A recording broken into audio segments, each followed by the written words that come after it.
बिस्मिल्लाहिर्रहमानिर्रहीम अस्सलातु वस्सलामु अलैका या सय्यदी या रसूलल्लाह व अला आलिका व अस्हाबिका या सय्यदी या खातमन नबिय्यीन।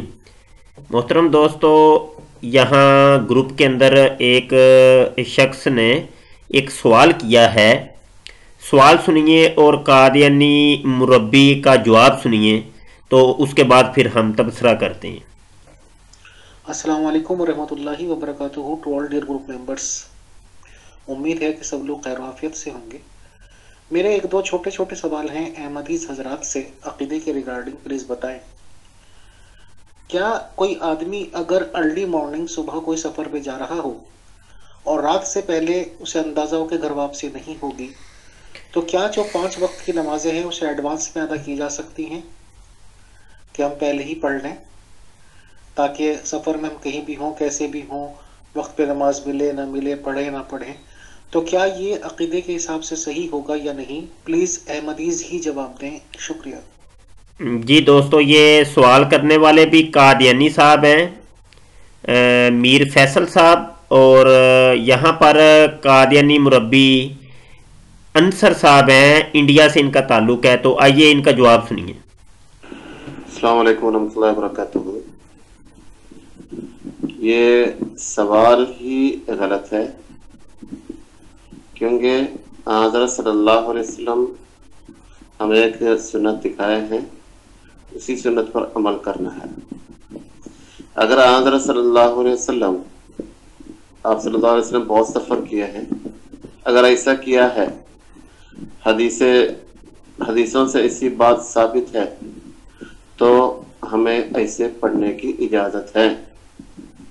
हज़रत सल्लल्लाहु अलैहि वसल्लम के पूरी ज़िंदगी में ऐसे कोई वाक़यात हमारे लिए नज़र नहीं आता, लिहाजा ऐसे पढ़ना जायज़ नहीं है।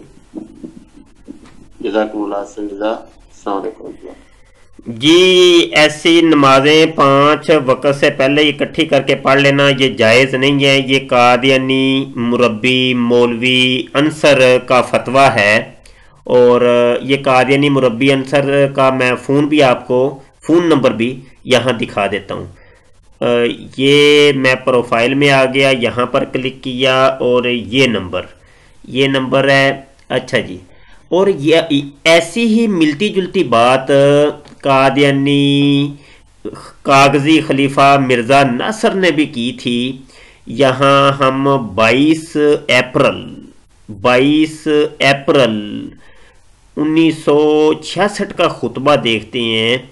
ये देखें जी, ये है 22 अप्रैल 1966। लाजमी चंदाजात के बजट में तमाम अहमदियों को शामिल किया जाए। ये मरज़इयों की वेबसाइट के ऊपर आपको मिल जाएगा। ये देखें, उर्दू इस्लाम लाइब्रेरी, खुतबात खलीफा सालस, खुतबात नासर 1965 था 1967, ये देख लें आप।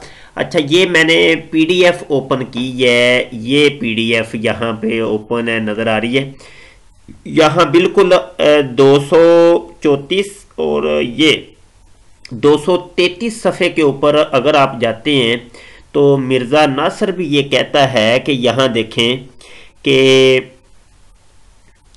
अगर आप इन 5 वक्तों की बजाय एक ही वक्त में 5 नमाजें अदा करना चाहें तो ये एक बेहुदा और लग़व ख्याल है।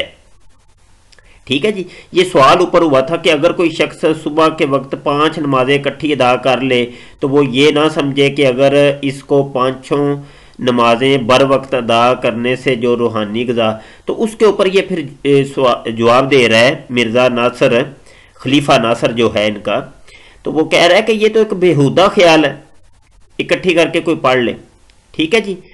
अच्छा, अब तस्वीर का एक रुख आपको और दिखाना है जी दोस्तों। ये मलफूजात है मिर्ज़ा गुलाम कादियानी, और इसकी जिल्द नंबर 4 है, ये आपके सामने है, और सफ़ा भी आपके सामने है 372, और इसका उन्वान है ये कलम के जहाद का ज़माना है।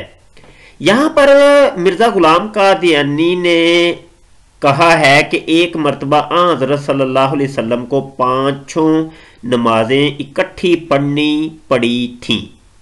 यह हाईलाइट इबारत आपको नज़र आ रही है।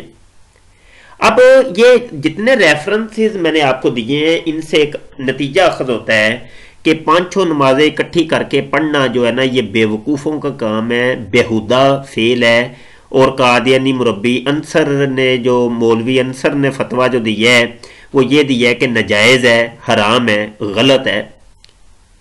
تو مجھے یہ سوال کرنا تھا کہ یہ مرزا غلام قادیانی نے یہ جو حضرت صلی اللہ علیہ وسلم کے بارے میں یہ بات لکھی ہے، کیا یہ مرزا غلام قادیانی نے میرے آقا کریم صلی اللہ علیہ وسلم کے اوپر بہتان اور الزام نہیں لگایا؟ دنیا کی کسی حدیث کے اندر، کسی سیرت کی کتاب کے اوپر، کسی سیرت نگار نے کسی حدیث کے اندر یہ ہمیں نہیں ملتا کہ آقا کریم صلی اللہ علیہ وسلم نے 5 نمازیں اکٹھی کر کے پڑھی ہوں، اور جب کہ تمہارا اپنا خلیفہ کہہ رہا ہے کہ یہ ایک بیہودہ فعل ہے، بیہودہ خیال ہے، اور قادیانی مربی بھی یہ فتویٰ دیتے ہیں کہ یہ ناجائز ہے، حرام ہے۔ تو اب یہ مرزا غلام قادیانی کے بارے میں آپ قادیانی مربی کیا کہیں گے کہ مرزا غلام قادیانی نے یہ جو ایک سازش رچائی، ایک غلط کام کو میرے آقا کریم صلی اللہ علیہ وآلہ وسلم کی طرف منسوب کیا، جو بقول ان کے یہ ناجائز ہے اور حرام ہے؟ ان دو باتوں میں سے ایک چیز تو کم از کم ٹھیک ہے، وہ یہ ہے یا تو یہ قادیانی مربی یہ ثابت کر دیں یہ کون سی حدیث میں ہے۔ اگر آپ لوگ ثابت کریں گے تو پھر خلیفہ مرزا مسرور نے جھوٹ بولا اور یہ قادیانی مربی انصر نے جھوٹ بولا، اور اگر تو قادیانی مربی انصر کی، خلیفہ انصر کی اور قادیانی مرزا ناصر کی اور قادیانی مربی انصر کی بات درست ہے تو پھر یہ والی بات غلط ہے، اور مرزا غلام قادیانی کذاب ہے، جھوٹا ہے۔ اب یہ ثابت آپ لوگوں نے کرنا ہے، مجھے جواب کا انتظار رہے گا۔ بہت شکریہ جی، السلام علیکم ورحمۃ اللہ وبرکاتہ۔